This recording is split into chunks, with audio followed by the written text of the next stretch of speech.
बात करते हैं टाइगर स्नेक की।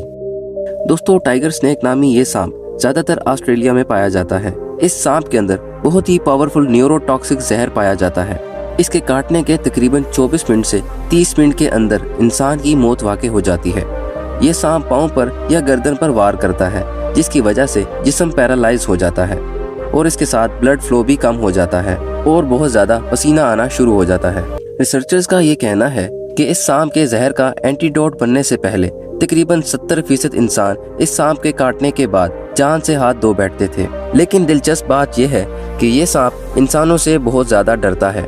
लेकिन ये सांप ज़्यादातर हमला तब ही करते हैं जब इन्हें भागने का मौका ना मिले या उस किनारे पर जहाँ से इनको निकलने का रास्ता ना मिले। वैसे ज़्यादातर ये सांप पानी के आसपास वाले इलाकों में ही पाए जाते हैं और इस सांप को टाइगर स्नेक इसलिए भी कहा जाता है क्योंकि इसके जिस्म पर टाइगर की तरह ही धारियां होती हैं।